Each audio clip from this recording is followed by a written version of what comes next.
Yan na po ang finished product ng ubing halaya. Yung iba ay ayaw nilang lagyan ng keso, pero sa akin ay lalagyan ko ng keso kasi gusto ko may keso.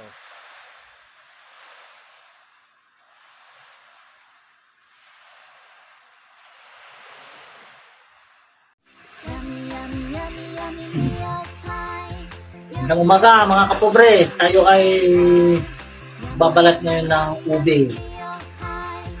Mapagyo ngayon, malakas ang hangin sa kaulan.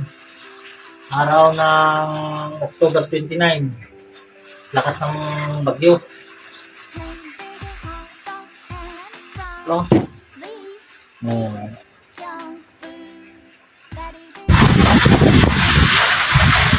Shout out kung mga nakaranas ng ganito. Buhay probinsya. Naglalagay tayo ng ube. Ilaga muna natin bago natin lutuin ng halaya. Ayan. Dalaga muna natin guys. Kumukulo na ho.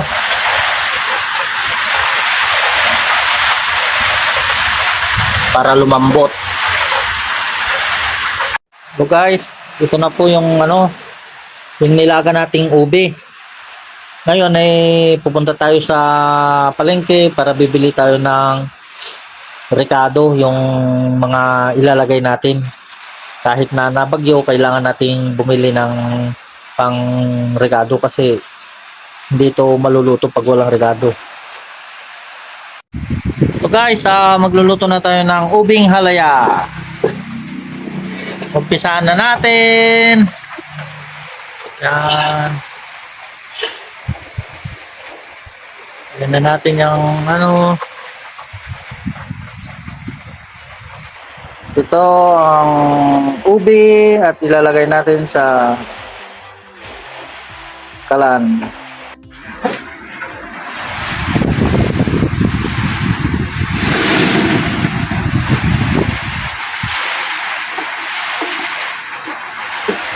And guys, ilalagay na natin yung ubi.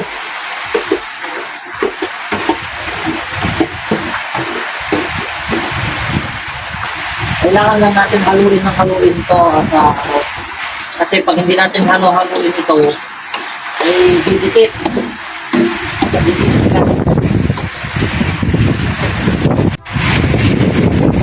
Kahit kailangan lang natin ng haluin para hindi masunog yung ilalim. Ito, kailangan natin haluin. Haluin hanggang sa ay lalagkit.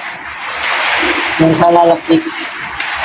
Hindi pwedeng pabayaan ito ng halo kasi pag pinabayaan mo ito ng halo ay didikit yung ilalim niya.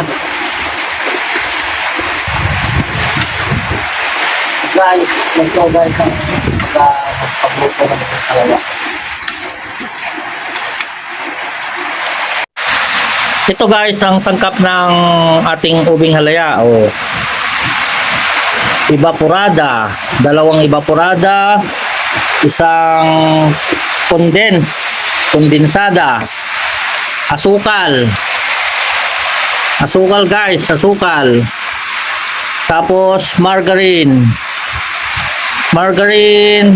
star margarine, ito Eden cheese guys. Tapos ito pa, lalagyan natin ng gata. Tara na guys, pigain natin ang gata. Guys, lagay natin ng gata. Lalagyan natin ng gata.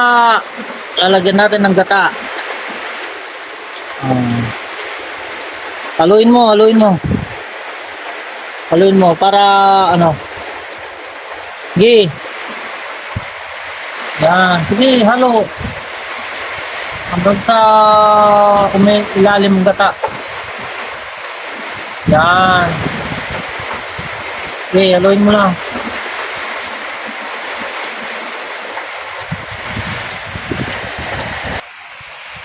Ngayon ay ilagay natin yung gatas. Gatas. Yun. Okay, halo. Halo lang, halo.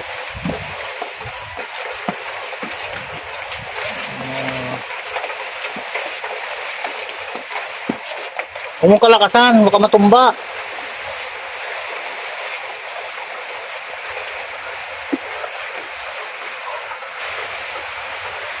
Ayan. Ayan, sarap.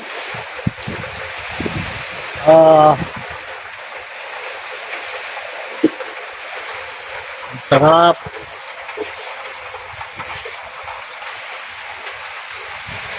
Ayan. Yun, oh.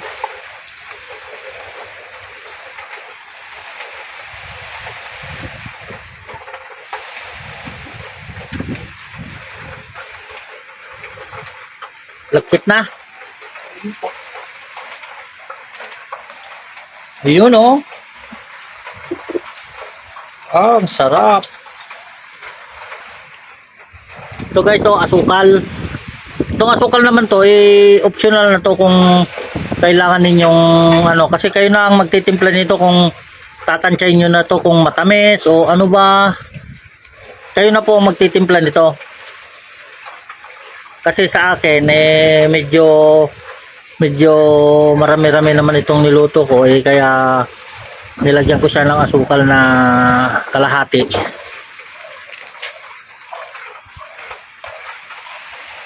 Yan guys, oh, hinahalo-halo. Oh, tingnan mo yung aking ano, tagahalo, talagang nakapayong pa kasi may bagyo ngayon. Kaya kahit na papano, kailangan natin magluto kasi bukas kaarawan ng aking anak to, ng aking tagahalo. Kailangan natin maluto to kasi napangako na natin na paglulutuan natin siya ng halaya. Ayan guys, oh. Tuloy pa rin ang paghahalo. Kailangan hindi kasi pwedeng tigilan ng paghahalo kasi pag tinigilan mong paghahalo, masusunog sa ilalim. Kaya dapat guys, huwag mong titigilan. Kaya ang pagluluto ng halaya ay hindi basta-basta laang. Na sabi nila madaling magluto pero sa totoo laang ay mahirap na lutuin pero masarap naman kainin. Ang sarap. Sabi nga nila, masarap kainin at masarap kumain pag pinaghihirapan. Diba? Parang ano din yan, pera lang yan. Pag hindi mo pinaghirapan, madali lang gastusin. Kaya lahat ng pinaghihirapan ay masarap. Ito guys, so malapit na maluto. Pag alam nyo na malagkit na siya, yung pag hinahalo mo na ganito ay ano na, malagkit na, sumasama na yung kalan, sumasama na itong kawali. Oh.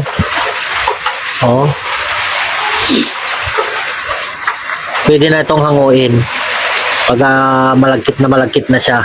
Lalagkit kasi ito na kailangan talaga ay haluin para hindi maano yung ilalim niya, hindi masunog.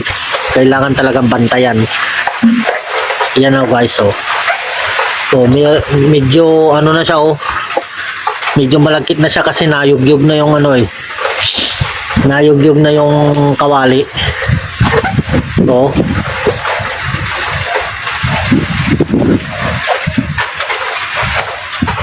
so guys, oh, luto na siya. Oh, malagkit na siya, oh. Oh. Malagkit na siya, pwede na siyang hanguin. O yan o.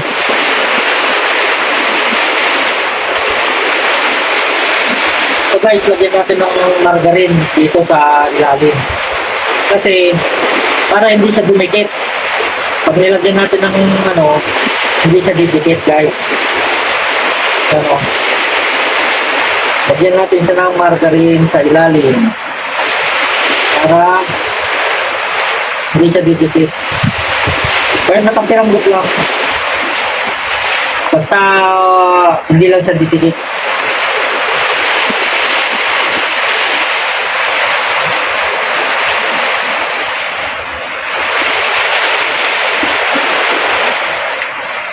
Okay, so, malapit na siya.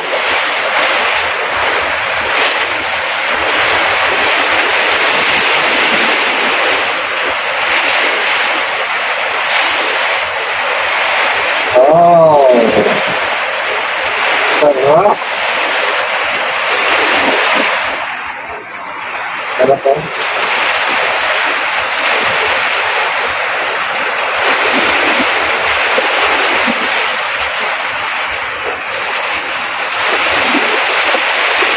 Guys, sarap. Wow, sarap. Makusap-kusap pa ako.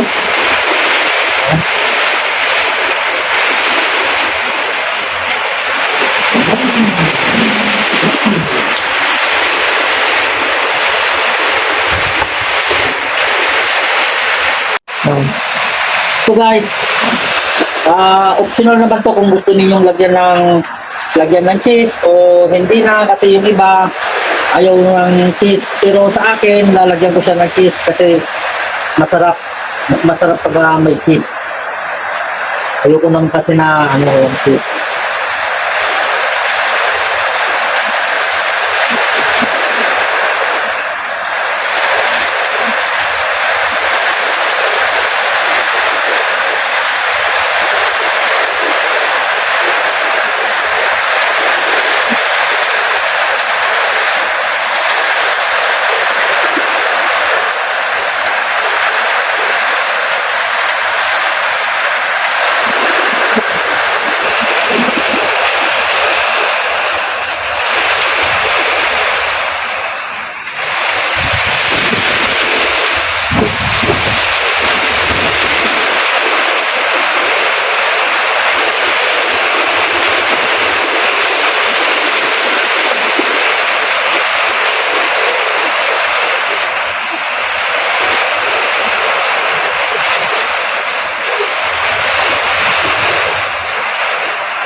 Yan.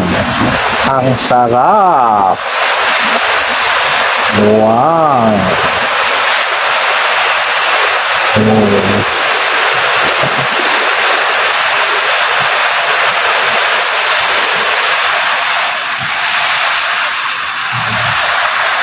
Yan na po ang finished product ng ubing halaya. Yung iba ay ayaw nilang lagyan ng keso, pero sa akin ay lalagyan ko ng keso kasi gusto ko may keso.